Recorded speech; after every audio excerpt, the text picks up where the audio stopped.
ഒരുപക്ഷേ അടുത്തൊന്നും ഒരു മലയാളി പ്രേക്ഷകൻ ഒരു മലയാള സിനിമയ്ക്ക് വേണ്ടി ഇതുപോലെ കാത്തിരുന്നിട്ടുണ്ടാവില്ല. 5 വർഷത്തോളമാകുന്നു ആദ്യ പ്രഖ്യാപനം വന്നിട്ട്. പിന്നീട് ഓരോ ദിവസവും എണ്ണി എണ്ണി കാത്തിരിക്കുകയായിരുന്നു ഒരു ശരാശരി സിനിമാ പ്രേമി. ഒടുവിൽ റിലീസ് തീയതി പ്രഖ്യാപിച്ചപ്പോൾ നേരത്തെ പറഞ്ഞ കാത്തിരിപ്പ് അശമയ്ക്ക് വഴിയൊരുക്കി. പറഞ്ഞു വരുന്നത് എമ്പുരാനെക്കുറിച്ചാണ്. പൃഥ്വിരാജും മുരളീഗോപിയും ഒപ്പം മോഹൻലാൽ എന്ന സൂപ്പർ താരവും ചേർന്നൊരുക്കിയ ആ അപരകാവ്യം ഒടുവിൽ തിയേറ്ററുകളിലെത്തിയിരിക്കുകയാണ്. മോസ്റ്റ് ആൻറ്റിസിപ്പേറ്റഡ് എന്ന വിശേഷണത്തെ അക്ഷരാർത്ഥത്തിൽ കാട്ടിത്തന്നുകൊണ്ട്. ബാഹുബലിയും KGF-ഉം കാന്താരിയുമെല്ലാം കേരളത്തിലെ സ്ക്രീനിൽ വന്ന് ആഘോഷമാക്കിയപ്പോൾ കേരളത്തിലെ സിനിമാസ്വാദകരും കൊതിച്ചിട്ടുണ്ടാവും എന്ന് ഇതുപോലൊന്ന്, ഇത്ര വലിയ ക്യാൻവാസിൽ ഒരു ചിത്രം നമുക്കും വരുമെന്ന്.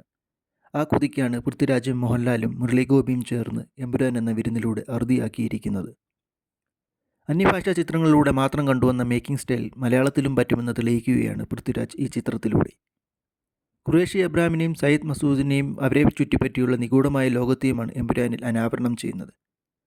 എബ്രാം ഖുറേഷിക്ക് ആരാണ് സയ്യിദ് മസൂദ് എന്നും തിരിച്ചും വ്യക്തമാക്കപ്പെടുന്നു എമ്പുരാനിൽ. ശക്തമായ തിരക്കഥയ്ക്കൊപ്പം അതിനേക്കാൾ ഒരുപടി മുകളിൽ നിൽക്കുന്ന മേക്കിംഗ് എന്നുവേണം എമ്പുരാനെക്കുറിച്ച് ആത്യന്തികമായി പറയേണ്ടത്. ഒരു സംവിധായകന് തൻ്റെ ചിത്രത്തിന്മേലുള്ള കാഴ്ചപ്പാട് എന്തായിരിക്കണമെന്ന് എമ്പുരാനിലെ പല രംഗങ്ങളും വിളിച്ചോതുന്നുണ്ട്. ആദ്യ ഭാഗമായ ലൂസിഫറിനെ അപേക്ഷിച്ച് നോക്കുമ്പോൾ വലുതായിട്ടുണ്ട് ചിത്രത്തിൻ്റെ ക്യാൻവാസും പ്രധാന സംഭവങ്ങൾ നടക്കുന്ന പശ്ചാത്തലവും. മലയാള സിനിമാ പ്രേക്ഷകർ കണ്ടുപരിചയിച്ചിട്ടില്ലാത്ത ഭൂമികയിൽ എമ്പുരാനെ വിശ്വസനീയമായി അവതരിപ്പിക്കാൻ സംവിധായകനും തിരക്കഥാകൃത്തിനുമായിട്ടുണ്ട്.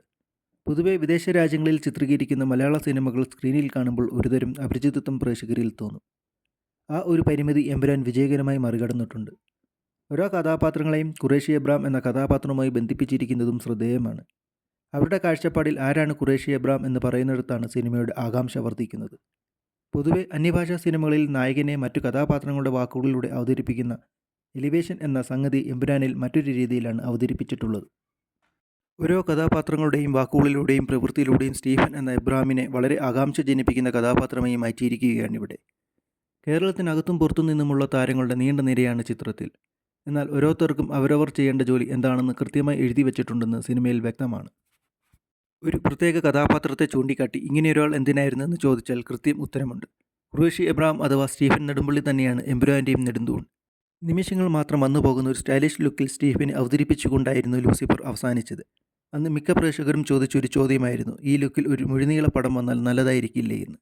ആ ചോദ്യം പൃഥ്വിരാജും സംഘവും കേട്ടിട്ടുണ്ടെന്ന് നിസ്സംശയം പറയാം. കാരണം ചിത്രത്തിൽ മോഹൻലാൽ എന്ന താരത്തെ പൃഥ്വിരാജ് അവതരിപ്പിച്ചിരിക്കുന്ന രീതി ഗംഭീരം എന്നല്ലാതെ വിശേഷിപ്പിക്കാനാവില്ല. അടുത്ത കാലത്തൊന്നും ഒരു മലയാളി താരത്തിന് ഇത്രയേറെ ശക്തമായ എലിവേഷൻ കിട്ടിയിട്ടില്ല എന്ന് തന്നെ പറയാം. പൃഥ്വിരാജിനും നിറഞ്ഞാടൻ രംഗങ്ങൾ ഏറെയുണ്ടായിരുന്നു. ഒരു മാസ് ചിത്രം സംവിധാനം ചെയ്ത് അതിൽ മുഖ്യ കഥാപാത്രങ്ങളിലൊന്നായി എത്തുക എന്നത് അത്ര എളുപ്പമുള്ള പണിയല്ല. എന്നാൽ ആ വെല്ലുവിളി ഇവിടെ പൃഥ്വിരാജ് എന്ന നടനും സംവിധായകനും നിഷ്പ്രയാസം മറികടന്നിട്ടുണ്ട്. സയ്യിദ് മസൂദും സ്റ്റീഫനും ഒരുമിച്ചെത്തുന്ന രംഗങ്ങൾ കയ്യടി അർഹിക്കുന്നത് തന്നെ. കഥാപാത്രങ്ങളിലേക്ക് വന്നാൽ മഞ്ജു വാര്യരിൽ നിന്ന് തുടങ്ങാം. ലൂസിഫറിൽ തളർന്നു നിൽക്കുന്ന പ്രിയദർശിനി രാംദാസിനെയാണ് കണ്ടതെങ്കിൽ എമ്പുരാനിലേക്ക് എത്തുമ്പോൾ വർദ്ധിത വീരത്തോടെ തലയുയർത്തി നിൽക്കുന്ന അതേ കഥാപാത്രത്തെ കാണാം. പ്രിയദർശിനിയുടെ പുതിയൊരു ഷെയ്ഡ് എന്നും പറയാം. ടൊവിനോ തോമസിൻ്റെ കഥാപാത്രത്തിലേക്ക് വരികയാണെങ്കിലും ലൂസിഫറിൽ നിന്നുള്ള മാറ്റം കാണാവുന്നതാണ്. ഇന്ദ്രജിത്തിൻ്റെ ഗോവർദ്ധൻ എന്ന കഥാപാത്രവും സസ്പെൻസ് ഘടകങ്ങൾ നിറഞ്ഞ കഥാപാത്രം തന്നെ. വില്ലനായി എത്തിയ കഥാപാത്രവും ആ കഥാപാത്രത്തെ സ്ക്രീനിൽ അവതരിപ്പിച്ചിരിക്കുന്നതും അഭിനന്ദനാർഹം തന്നെ.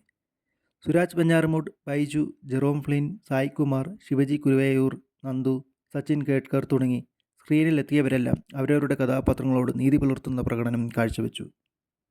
അണിയറ പ്രവർത്തകരെക്കുറിച്ചും പറയാതെ വയ്യ. സംഗീത സംവിധായകനായ ദീപക് ദേവിൽ നിന്ന് തുടങ്ങാം. ലൂസിഫറിൽ കേൾപ്പിച്ചതെല്ലാം സാമ്പിൾ മാത്രമാണെന്ന് വേണം മനസ്സിലാക്കാൻ. ഖുറേഷിയും സയ്യിദ് മസൂദും ഒരുമിക്കുന്ന രംഗങ്ങളിലെ പശ്ചാത്തല സംഗീതത്തിന് കൈയടിക്കാതെ വയ്യ. സിന്ദ സിന്ദ എന്ന ഗാനത്തിൻ്റെ തിയേറ്റർ അനുഭവവും പ്രേക്ഷകരിൽ ആവേശം നിറയ്ക്കുന്നതാണ്. സുജിത് വാസുദേവ് പകർത്തിയ ദൃശ്യങ്ങൾ ഹോളിവുഡ് നിലവാരമുള്ളതായിരുന്നു.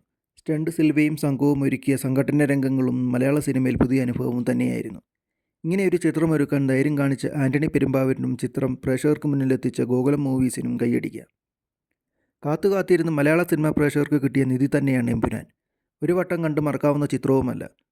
ഓരോ തവണ ആലോചിക്കുമ്പോഴും പുതിയ ലെയറുകൾ, പുതിയ അർത്ഥതലങ്ങളും വിശദീകരണങ്ങളും പ്രേക്ഷകനിൽ ഉണ്ടാക്കിക്കൊണ്ടേയിരിക്കുന്ന ചില ചിത്രങ്ങളുണ്ട്. ആ കൂട്ടത്തിൽ മുൻനിരയിൽ തന്നെ ഇനി എമ്പുരാനും ഉണ്ടാവും. ഏതു നാട്ടിലെ പ്രേക്ഷകരോടും ഇനി മലയാളികൾക്ക് പറയാം, ഞങ്ങൾക്കൊരു എമ്പുരാനുണ്ടെന്ന്, ഒരു പാൻ വേൾഡ് ചിത്രമുണ്ടെന്ന്. മസ്റ്റ് വാച്ചാണ് എമ്പുരാൻ.